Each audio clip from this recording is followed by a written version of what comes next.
मकान बराए फरोख्त। अखबार में इश्तिहार पढ़ने के बाद प्रॉपर्टी डीलर ने मौजूदा नंबर पर राब्ता किया। वहां से एक ज़ईफुल उम्र शख्स की आवाज आई और प्रॉपर्टी डीलर को घर देखने की दावत दी। अगले दिन डीलर ने जब उसके घर के दरवाजे पर दस्तक दी तो एक ज़ईफुल उम्र शख्स ने दरवाजा खोला।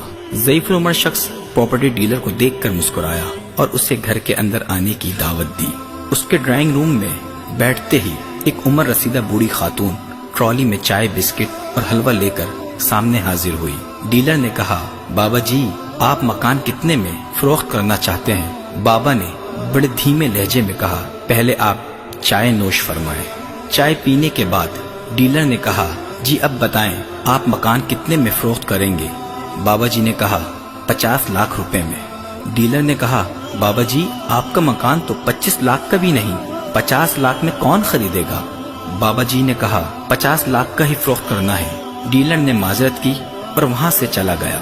2 महीने गुजरने के बाद डीलर ने फिर वही इश्तिहार अखबार में देखा और मुस्कुराकर बोला, बाबा जी का मकान अभी तक फरोख्त नहीं हुआ। डीलर अगले दिन फिर उनके घर गया। बाबा जी ने वैसे ही इस्तकबाल किया और चाय, बिस्किट और हलवे के साथ खातिर तवाज़ा की। मकान की बात शुरू हुई तो बाबा जी ने फिर वही 50 लाख बोले। डीलर को गुस्सा आ गया, आपका मकान फरोख्त नहीं हो सकता। प्रॉपर्टी डीलर ये अल्फाज बोलते हुए घर से बाहर निकल गया। कुछ दिनों के बाद डीलर के दोस्त ने कॉल की और बोला, एक मकान देखने जाना है, सस्ते में मिल रहा है। प्रॉपर्टी डीलर मकान देखने दोस्त के साथ निकला तो दोस्त उसी मकान पर ले गया।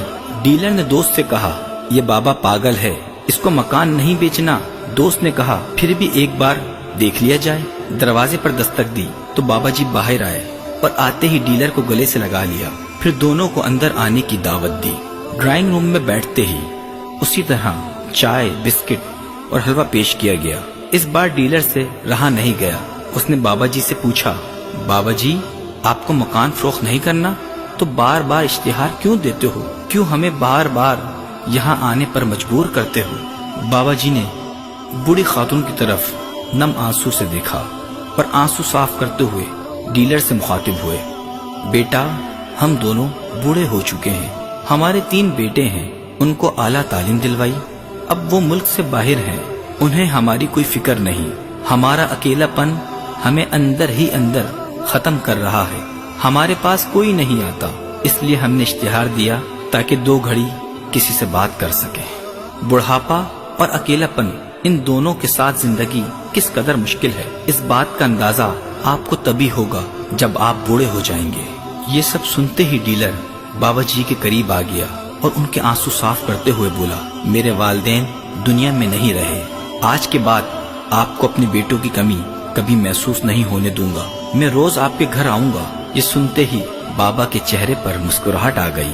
दोस्तों, आपके वालिदैन बूढ़े हो रहे हैं, इन्हें आपका पैसा नहीं, आपका वक्त दरकार है।